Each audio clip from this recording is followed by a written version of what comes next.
What's going on, y'all? This is David for another episode of Why Not You. Today's guest, we have Moses, the true OG. You know what I'm saying? I've known Moses for a few years now, probably going back to 2018 ish. And Moses has had his hand in a lot of different things, you know what I'm saying? And so he comes from a lot of experience, a lot of feedback he can give, advice. And I just want to give him his flowers, highlight him, talk about his background, what he's done. You know what I'm saying? Like I said, he's been doing a lot of different things, and he's been a great motivator. Like I said, he's a well decorated mentor. He's a father, and I've seen him do a lot of different things from talk shows to having his own to creating comics, merchandise, and so many different fields that he's gotten into. So I'm really grateful to have him as a guest on today's show, and uh, I can't speak better I can't introduce him better than he can. You know what I'm saying? So I hope I did a good job. But Moses, if Nah, you can man, just listen, do brother. Listen, young God. Listen, man. You know how much I appreciate you. First and foremost, I'm never in front of the screen. I'm normally behind the screen, and I'm normally the one doing the interview. So this is like new territory for me to be interviewed and to receive my flowers. And I truly appreciate that. At least yes, I'm sir. still alive to know that somebody appreciates what I brought to the table in their life in some shape or form. And I appreciate you for Yes, that, sir. young God. But as you know, he said Moses, but it's actually Moise, which is Moses in French. Um, I'm Moise Michel, foreign man from Haiti, born in Haiti, raised in Brooklyn, New York. A little bit about myself. I'm a father, um, also a grandfather. Like to be called G Pops, but I like to be called G Pops. But like the good brother David stated, yes, I've been in um, the mass media for quite some time now. I've been doing it for quite, I can say since 2010. And I started off with a show called Dogfight Entertainment. It was me and my good brother Pyro.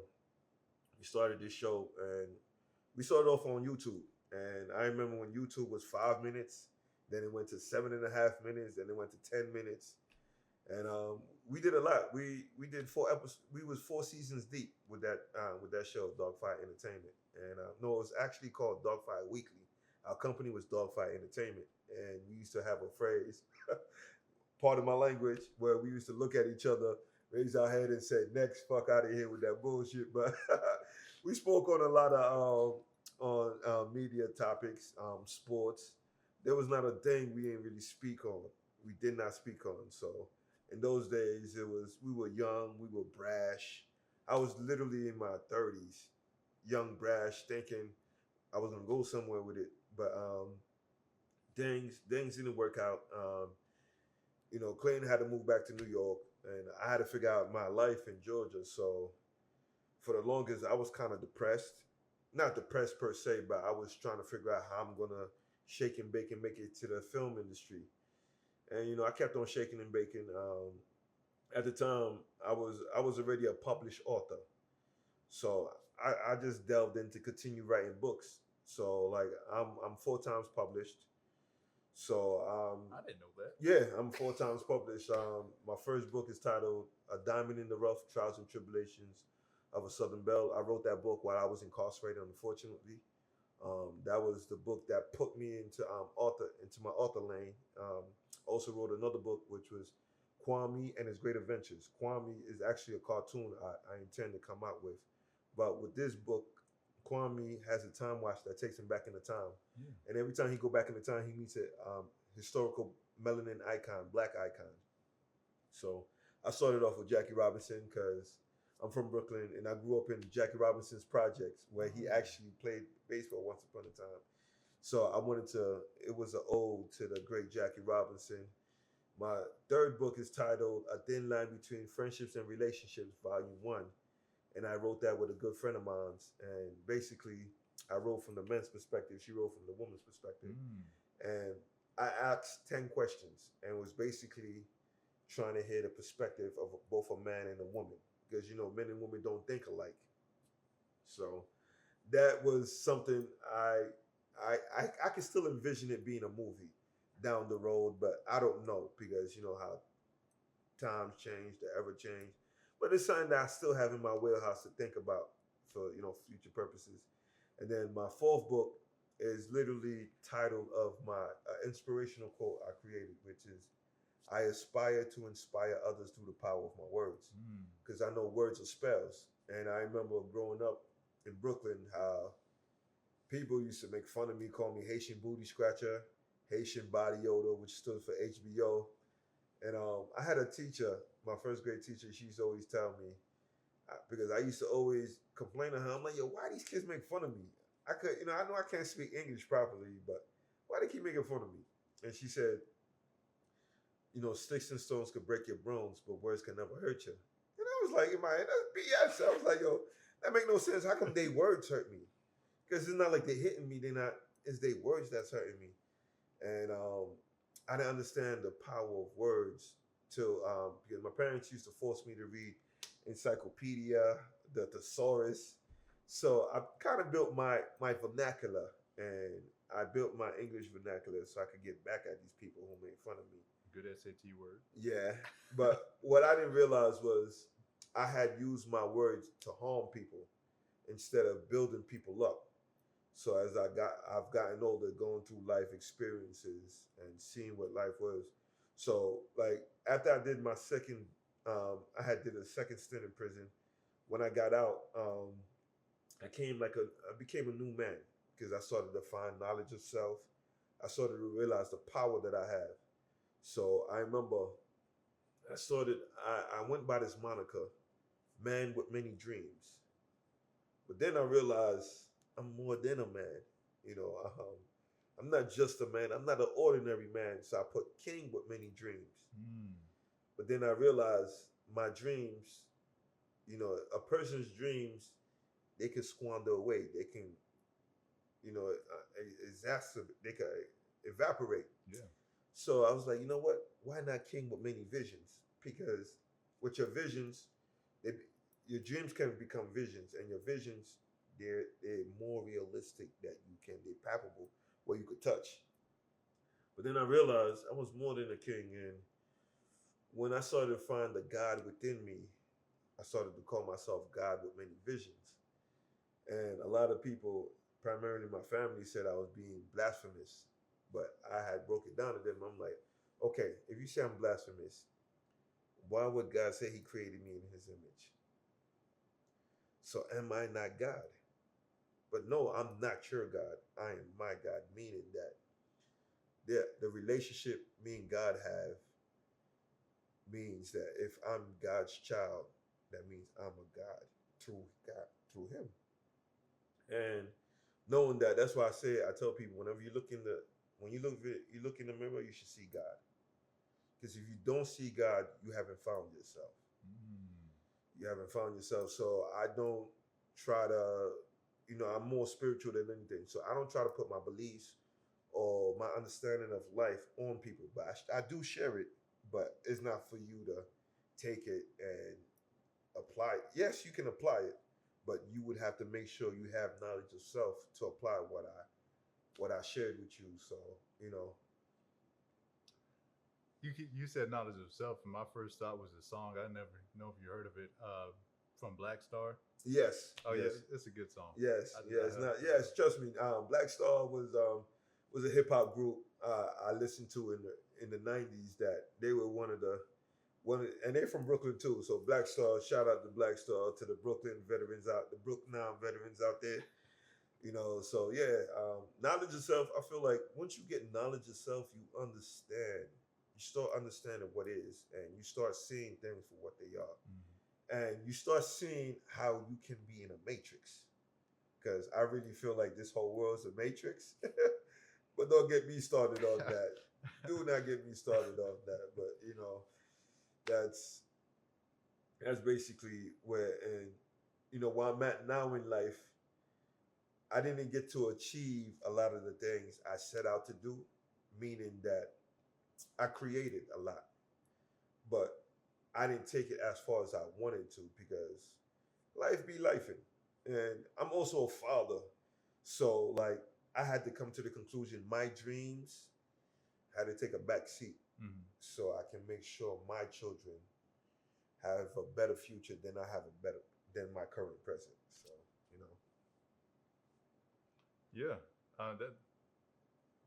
Yeah. That's very profound, and I'll say that your life isn't over yet. No, it's You not know what I'm over. saying? Listen, I got more life to live. I'm Yeah. only 45. Hey, you So see. I got more life to live. So you know what I'm saying. You can continue to work, continue to Hell yeah. create. You know what I'm saying. There's a lot more time to do what we need to do, and so um, one of the questions I had for you is just, and you spoke on it briefly, just what led you to the creative space. Well, the creative space, I've always been a creator. Um, when you really think about it, being a creator, especially in the mass media, you have to be a storyteller in some shape or form. And stories, I have stories for days. My life is a story. And when I think about it, my life experiences, I'm like, damn, I lived a lot of stories. So like when I explain people my life experiences in my head, I'm like, yo, that's a story. So I've looked at my life and try to find ways how I can put it into a story format and create a film, create a book, create this, create that, and in the creative space, I've always been creative because my mind is always creating something. There's always something that's being created on this my wonderful brain of mine, and the only thing I haven't been able to do is put all my thoughts onto pen and pad. Mm. Where, because if it comes to creations, man, I got 101 stories to tell, but it's just finding how would I tell my story? Mm. Am I going to put it in a book format and I'm going to put it in a video format? So there's so many ways one can tell a story. So Yeah. like being a creative has it actually makes my juices pump. Like like I think it's a great thing. That's why I always tell younger cats, younger folks like yo, if you want to get into the film industry, nothing is stopping you. Because the beauty about it, for your generation nowadays, y'all got your iPhones, y'all have your Android phone. There's nothing y'all cannot shoot. In my time, you literally, if you was it, when I was coming out creating content, you literally had to sit in front of your laptop. We literally, me and my partner Pyro, we literally sat in front of our laptop and we shot um, Dogfire Weekly. But the great thing about us, we was able to edit, so our editing was beautiful. So you can tell from season one to season two, from season two to season three, so season three to season four, how things was getting better. Yeah. You can see it from our outro, our intro, the way we connected with each other. It was a vibe. It was a vibe. I feel like I don't want to call myself a pioneer, but I feel like I was one of the. I don't want to call myself a forefather neither, but what I see these folks are doing nowadays, I'm like, damn, I was doing this Yeah. 15 years ago. 15 years ago, but I guess it just wasn't meant for me to be in that space. So, you know, I'm just grateful that my mind still is working, and I thank God every day for that. So that means as long as my mind is working, my imaginative, my creativeness would never go away. Yeah. As long as it's this beautiful thing in my cranium is working, I'll be okay. I think when it comes down to it, it's really about, understanding the timing that you're in. Yeah, You know what I'm saying? And yeah, just, you were able to be a part of something at an early time frame, and now you get to see people have more tools. And, what I'm saying, you can now be that mentor and just guide these people in the right man. places. You know what I'm saying? And I think that's what I see you as right now. Hmm. And I'm going to get into that in the future. But um, one of the questions I wanted to ask you after that was, you know, has this has the creative space been something that you use to express yourself and challenge the world around you? Yes, I have. You, for example, Marquise, for example, you two gentlemen, when I had when me and a good friend D at the time, we created B Influence, which stood for Black Influence. There was so much we wanted to put out there in regards to content in the space of promoting all things Black excellence, Black greatness. You know what I mean? What's so ironic? How me and D met was I was a bootleg journalist, and I wrote for a few publications. So what I would do was, I knew a lot of people who had something going on, so I would interview them. And with these interviews, I would write the articles, and I would use that same article for like 4 or 5 different publications. But the way I looked at it was, if I can put these articles in 4 or 5 different publications, that means there's more eyes on the article, and there's more eyes um, on that person that I did the article on. So I looked at it as a way of giving flowers to that person, because a lot of the people I interviewed was people I actually knew that were doing something. So I was like, yo, why not them? So carried on, and me and D met, and then we started to broaden our horizons. So we ended up having a radio show. At the time, we had a radio show. Not only that, we both proceeded to create Be Influence, Black Influence. Created Be Influence was just, which stood for Black Influence. All we wanted to do was celebrate, honor all things Black. So if you had a business, we wanted to celebrate that. If you, whatever you was, you could have been a carpenter. We wanted to celebrate you and give you your flowers, because my thing was, there was not enough content where you see flowers were being given to one another. So with Be Influenced, like we pushed that, like I could say the whole 2018, we was doing so much. We created a whole lot of content, but unfortunately none of the content is available for the masses to see. So one thing led to another. Me and D, we grew apart. So I just walked away. It was for my sanity. And that year, 2018, I started growing my locks. That was my second journey with my locks. And 2018 was a pivotal time for me, because I started to really, really find myself even more. And I really just started just focus on me. So, but for the longest, I was wandering, trying to figure things out. But that same 2018, me and a good friend of mine's, Rod, we was like, yo, let's create Black Matrix. But the basis of Black Matrix was basically a gentleman. It was supposed to be a comic book. It was basically a young man who found knowledge of self, and then he just went into this realm where he met a alter being that made him a superhero. So basically, Black Matrix was based on the basis of Black Matrix was a superhero who was there to help Black people find themselves. So his fight was against the system that was oppressing our people. His fight is against the system that was putting our Black people into a web to hate on each other, to not love on each other. So his fight was to break all the mental shackles that was holding our people back from their greatness. If you see the logo of Black Matrix, it's literally is a being, and he has locks. But what a lot of people don't realize, those locks are wires. So basically, the wires stand for we are being programmed by the system. So basically, Black Matrix, the character of Black Matrix, was to break those mental shackles that was holding our people back. And we created our character. I started writing a few volumes for the comic book. But then I was realizing, I'm like, damn, I told Rod, I'm like, yo, we need money, bro. Because how we gonna put out a comic book because first off, we gotta hire somebody to draw out these scenes if we're gonna write a comic book, and that's gonna cost. So I'm like, damn, why don't we create merch? So I started creating merch. So late 2018, 2019, 2020, 21. Oh man, we were pumping merch. And I used to do a lot of events where I was a vendor.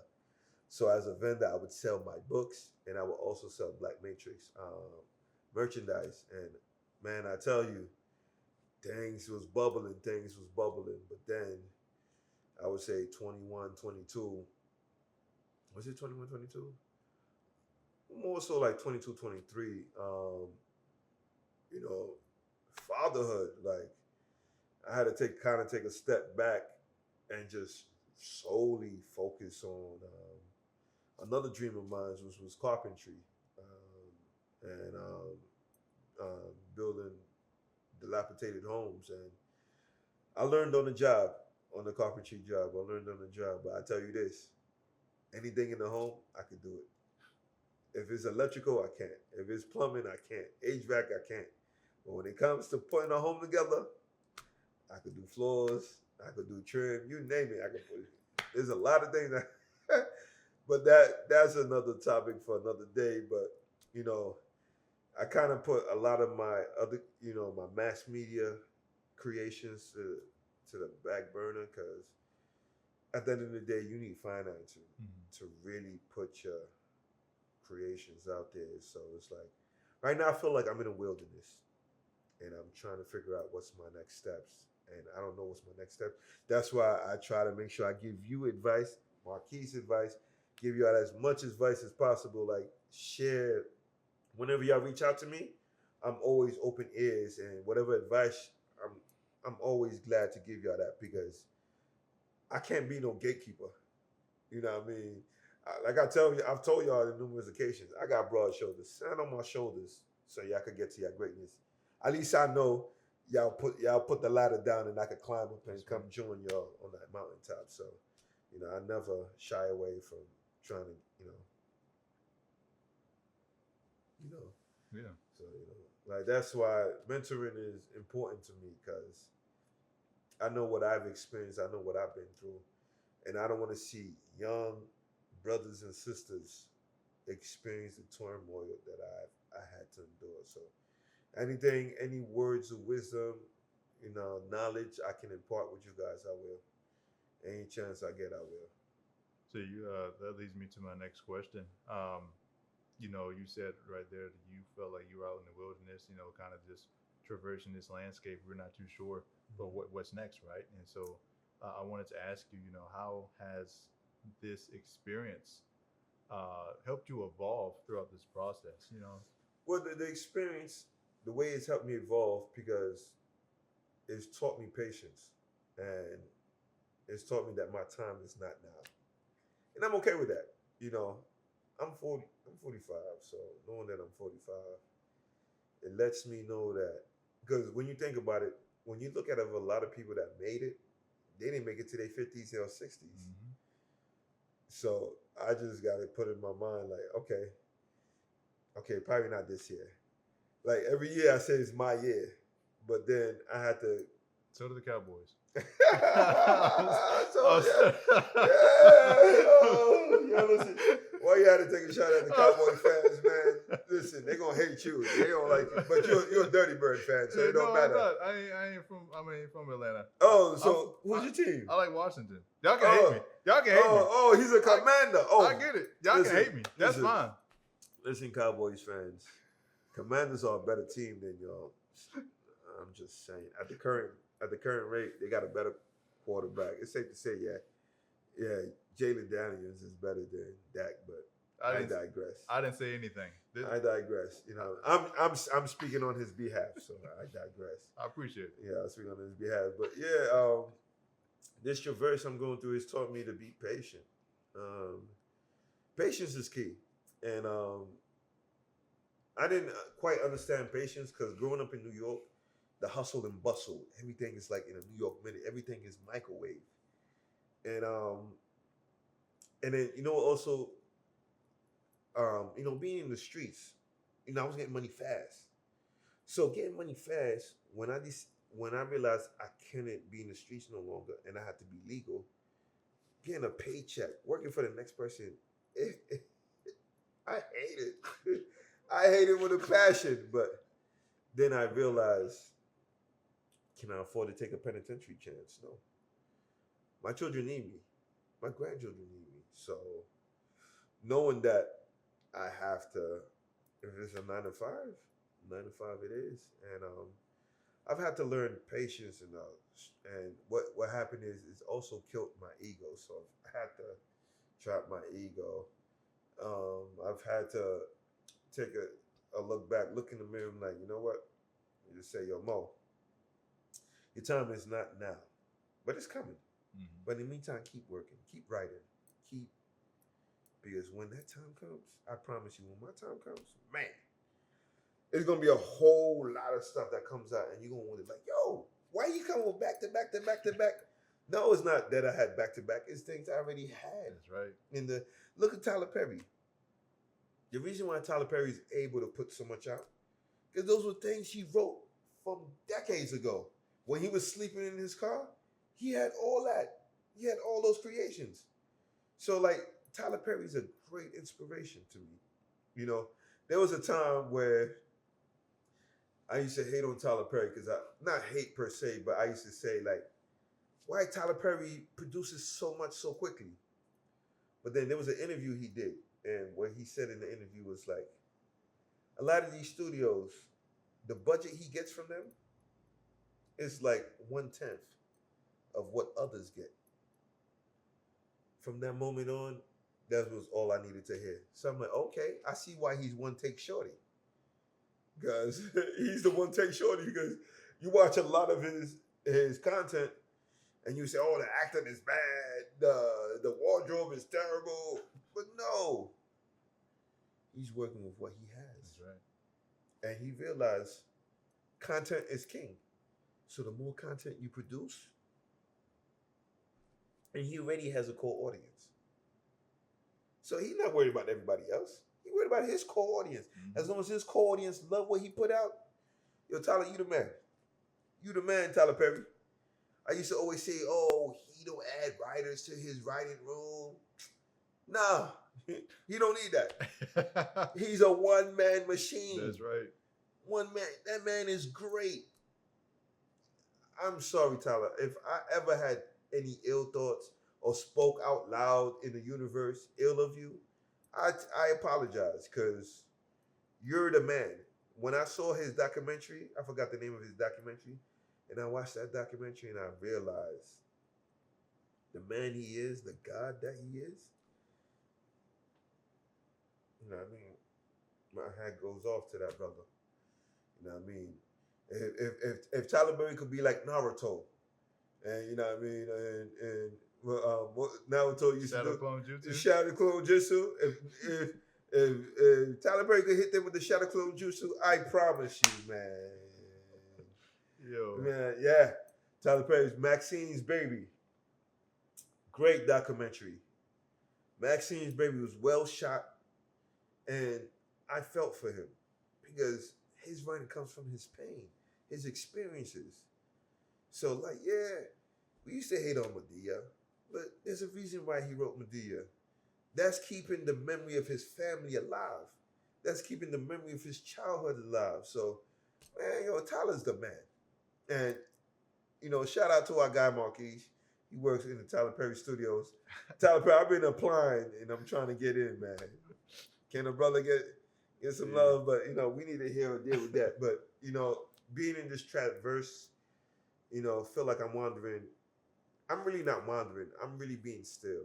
And I feel like God in the universe wants me to be still. They don't want me to, because normally the guy that I am, I'm a Gemini. So they say Geminis are overthinkers. We air signs. So as an air sign, you're all over the place. But we're not really all over the place. We're like more like controlled chaos.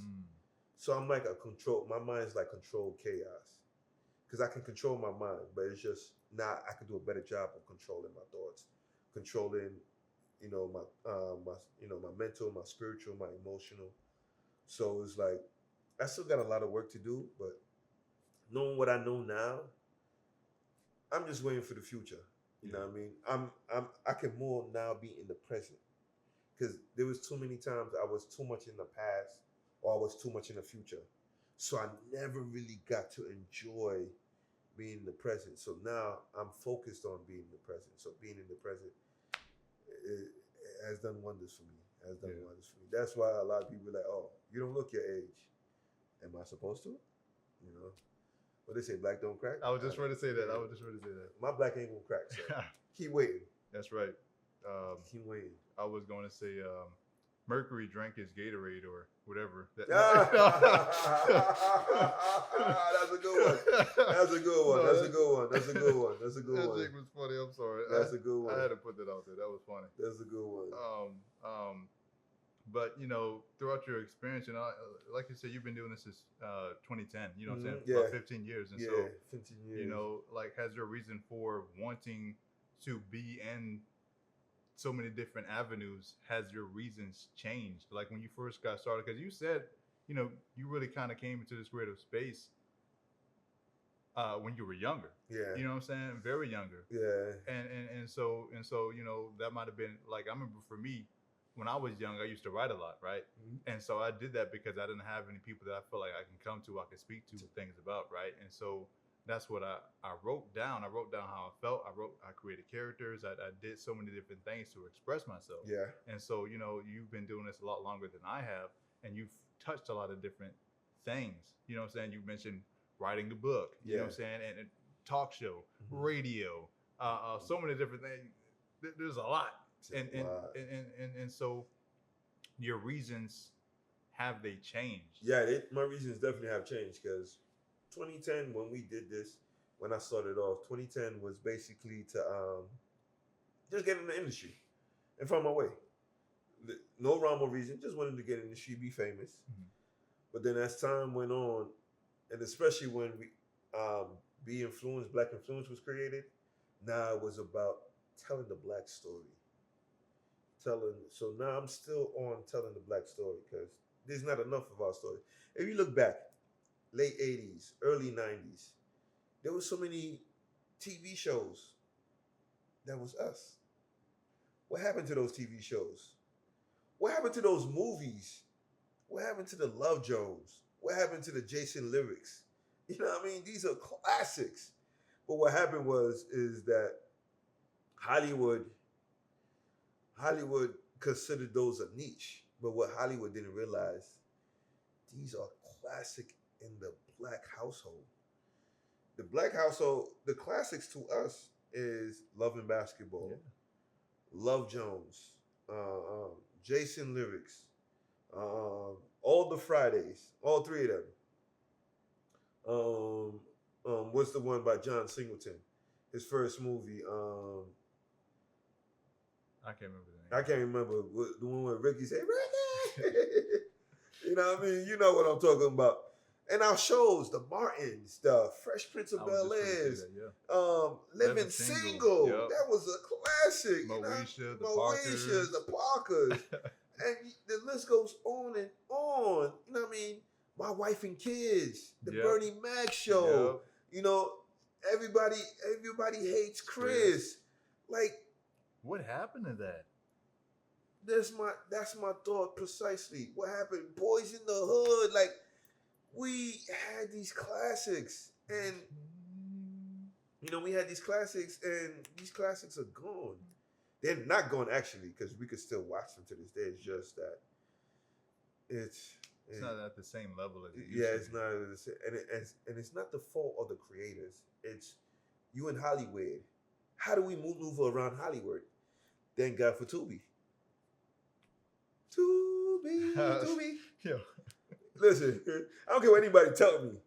Shout out to Tubi because now Tubi has given access to black creators to put their work out there. And I don't care how bad the camera shots are, I don't know. how bad the acting is. What I do, I will watch a Tubi show and sleep. You know why?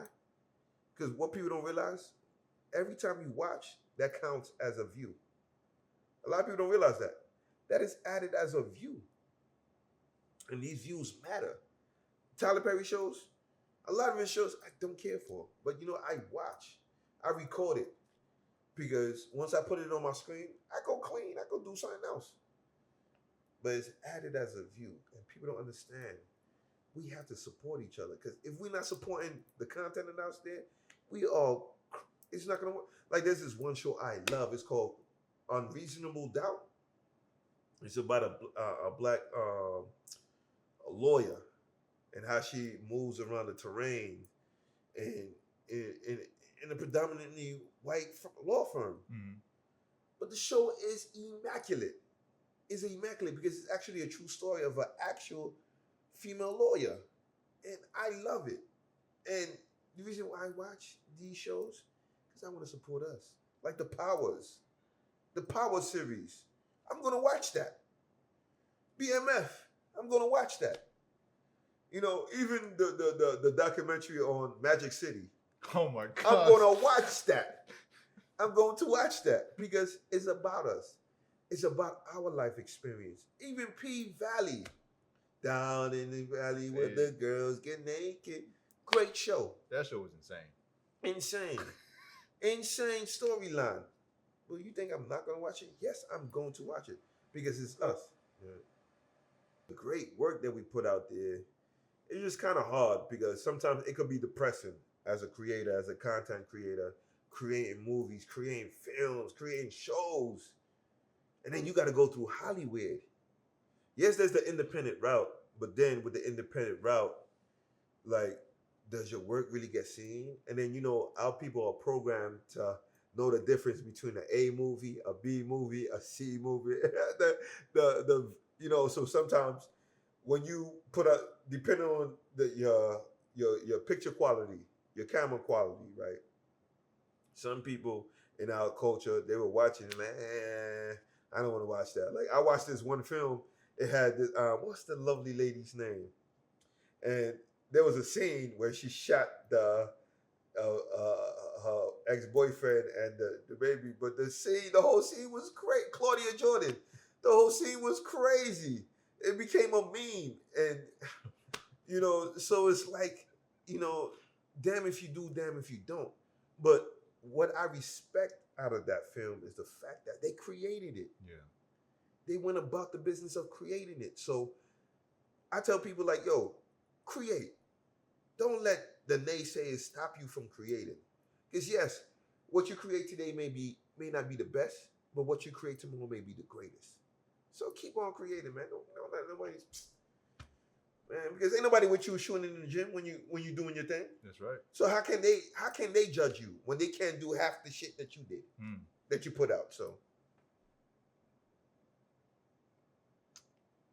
I guess the question after that is your favorite experiences, man. You know what I'm saying? my favorite experiences is being a father, creating my creative process, and nowadays my favorite thing to do is just be home and relax. You know, back in the days I was a wild boy. I always wanted to be out in the streets, but I actually enjoy Club Bed.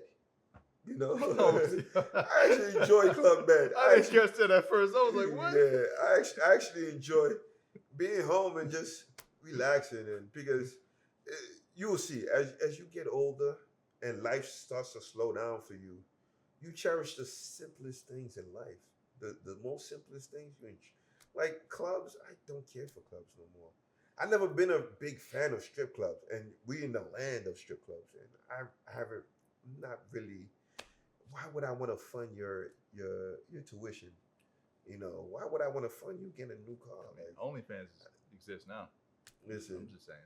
it does exist, but I'm don't not paying for they it. don't get my Yeah, participation. yeah. You know what I mean? Because my money, I don't got money like that. Too. No.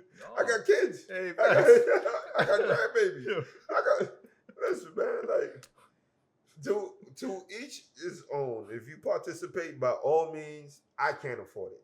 You know what I mean? No shame. No shade, no shame. I'm not here to shame people. Shame. No, that's not me. Enjoy what you do. You know what I mean? My experiences is just being happy, enjoying the simple things in life.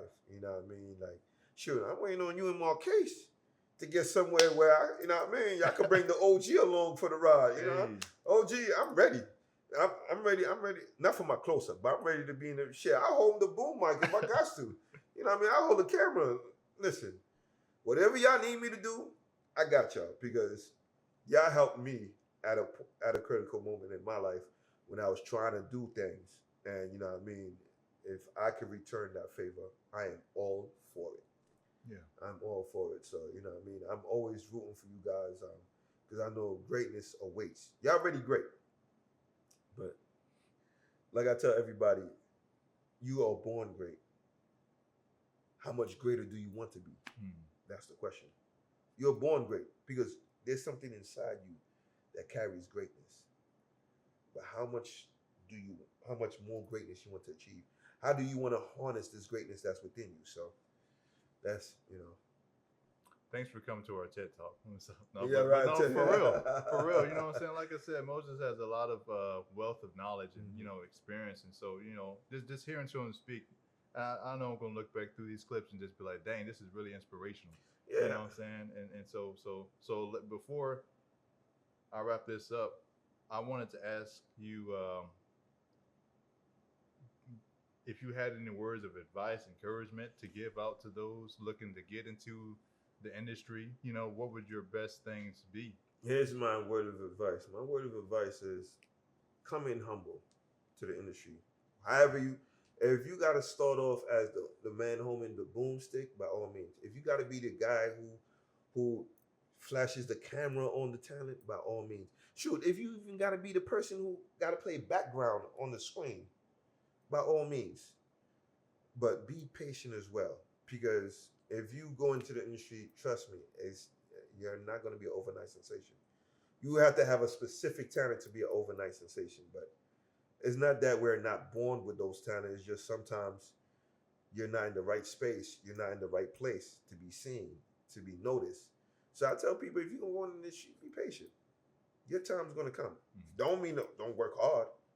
That don't mean don't create. Keep on creating. If you're a film director, keep directing. If you're an actor or actress, keep acting. You know what I mean? If you just want to be behind the scenes, whatever it is, if you're a writer, keep writing. Whatever it is, keep on doing it. Because like I just said earlier, you are born great. But how much more greater do you want to become? How much more greatness do you want to attain? That all falls on you. And however you proceed with that, by all means. I just want you guys to know, especially you young folks, to know that y'all are great. And don't get disappointed if you got a no. Sometimes you might have to get a million no's. And that one yes, after the millionth no, that one yes will propel you to where you're trying to go. So, listen, man, the skies is not the limit. Because when you go into the sky, gravity, you got to come back down. Yeah. But if you're in the universe, it's infinite. The whole universe is infinite, man. Like, where you coming down to? You know what I mean? So the universe is your limit, and the universe is limitless. So if that's the case, why hold yourself back? Remember, we only use 10 to 15% of our brain. So imagine if you add an additional 5% to that equation. Lord, Lord of mercy. We are all geniuses in our own right.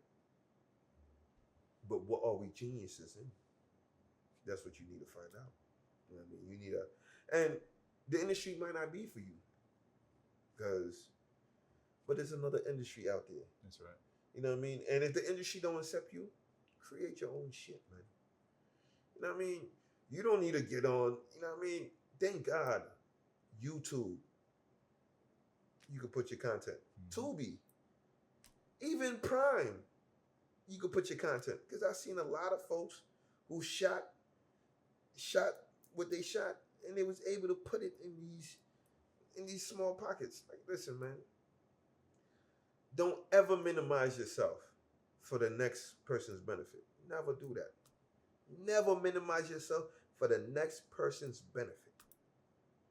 Remember, you're great. You was born great, and it's only up to you to be greater. That's all. Yeah. You know what I mean? So like, you know what I mean? Like your show. Why not you? Why not? I'm just saying. You know what I mean? Why it can't be you? Who says you can't do this? The only person who says you can't do this is you. That's it. Because at the end of the day, you're your biggest hurdle.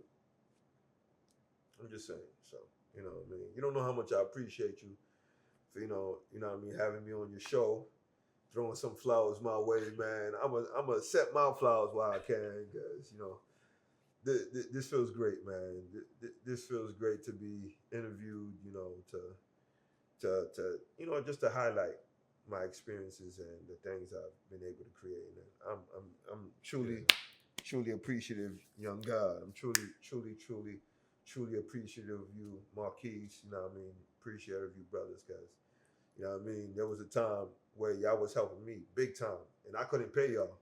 You know what I mean? It was either a McDonald's meal or gas. But now to see what y'all doing now, like I'm I am more than available to you guys if y'all need me in any shape or form. So Yeah. any shape or form. You know? Like I said, man, grateful to have you as well. You know what I'm saying? And Yes. definitely an imposing and an influential figure in my life. You know what I'm saying? Definitely need that I'm energy. grateful for that. I'm grateful Yeah, for that. I'm grateful for that. definitely. So, Grateful for that. But I want to give some shout outs. First off, I want to give a shout out to David, this man sitting next to me, the man of the hour. Shout out to Marquise behind the cameras. You know what I mean? Shout out to Shad God. Shout out to Tanya. I know. You know what I mean? Shout out to a lot of people that I've been in, you know what I mean, I've rubbed shoulders with, that I've worked with in the industry, that are still fighting a good fight, trying to find a space in this creative realm. And shout out to my children, shout out to my family, shout out to the ones that love me, shout out to the ones that hate me. You know what I mean? Because sometimes your hate, boosts me to continue to find my, space on this earth and